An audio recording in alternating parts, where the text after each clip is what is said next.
desire, a calling to help others on their own way to inner growth and self-awareness.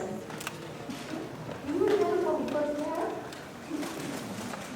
I told you, you should not choose this profession.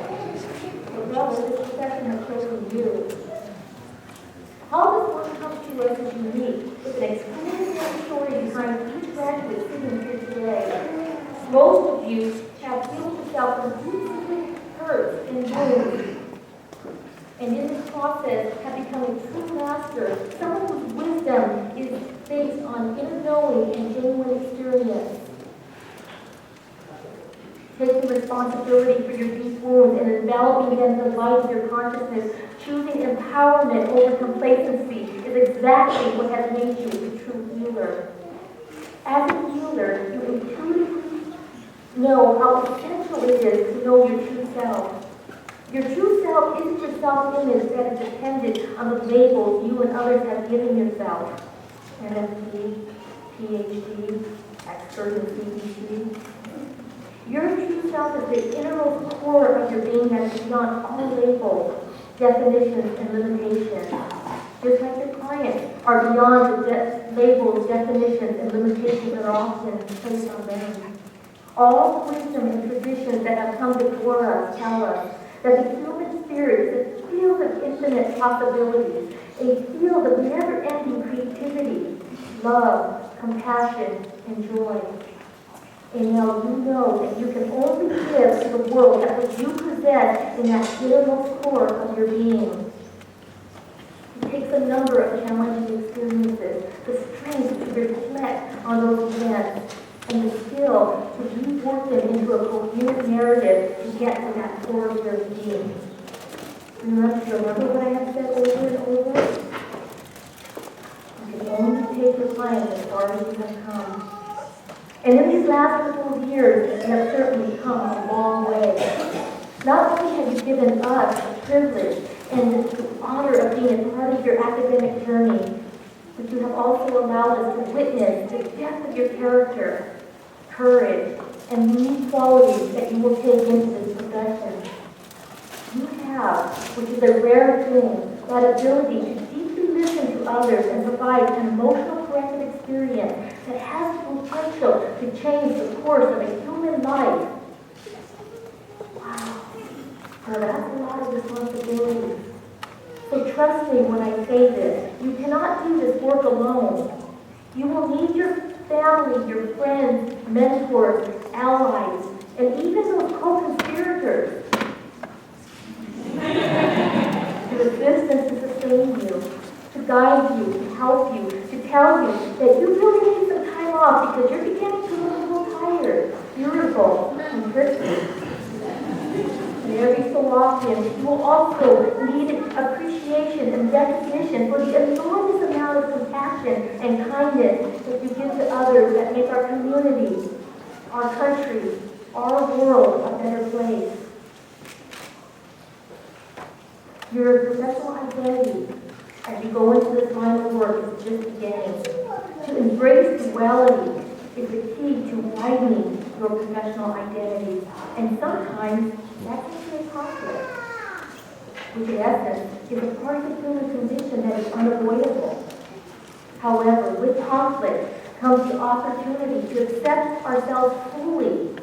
When we are able to love all aspects of who we are and integrate them into wholeness, with a deep sense of truth and knowing that reverberates to the depth of every cell, then we can help others do the same. And the beauty of it all is that you can't even plan the impact that you are going to have on others, because when you do, you won't even recognize that you're having it. This work is deep and requires a great deal of resiliency. So I'd like to remind you the importance of self-care. Care for that luminous part of you that exists beyond personality, your soul, if you will, which is as bright and shiny as any that I've ever seen. Take care of it. Because it is your soul that is the conduit to helping others heal. It is your soul that you are putting on the line for justice and fairness. Self Self-care practices must be a part of your daily routine. If you don't cultivate practices that restore your inner core, your personal story will become the main and most interesting story of all time. The only story that matters. And emotional burnout will have you believe this is true. And then you will begin to prioritize your own needs over the needs of others. Even though what you really want in your heart is to be connected, engaged, present in the moment. So travel. Get off the grid from time to time. Look for those in-between moments, not big events, but the little ones.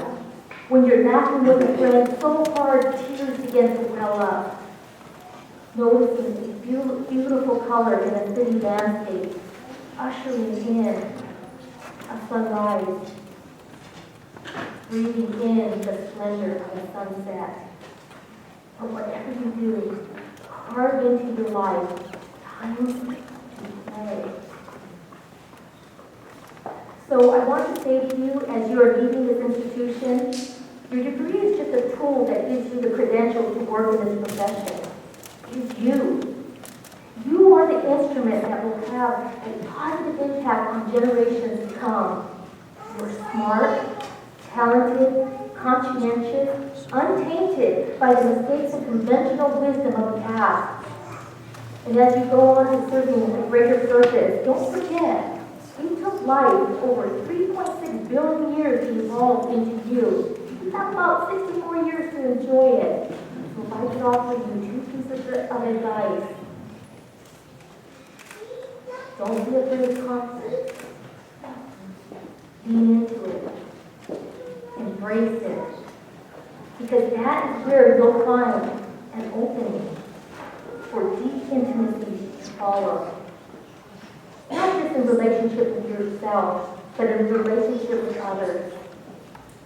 And don't be afraid to love. Love deeply, catch it, hold it, feel it. And maybe, just maybe, you'll develop a treatment that will sustain it for everyone. Yes, for everyone. In closing, I would like to congratulate you all. It was your hard work that has brought you to the finish line of your studies here at the Wright Institute and to the starting line of your professional careers. I also want to congratulate the parents, families, and friends of the graduates. Your support of these students was essential to what they have achieved and will remain essential to their continued success in this field. Class of 2013. Some of the things I found most impressive about you was how eager you were to learn, to challenge yourself, to take risks. Your amazingly high threshold for ambiguity and your delightful sense of humor. Collectively, you realize in order to usher in this new generation of clinicians, to lead this new generation of clinicians, you had to set the bar high. And you certainly did. Your commitment to social justice and multicultural awareness was incredibly inspiring to me. I don't think that I could ever duplicate that Sunday morning lecture. You enthused me like I've never been enthused before. I felt you and I know you felt me. And in that process, we ignited a fire. And that will always be etched in my heart.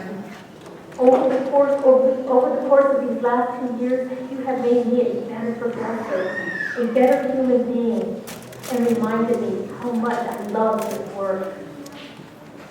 I could best describe this class as a whole.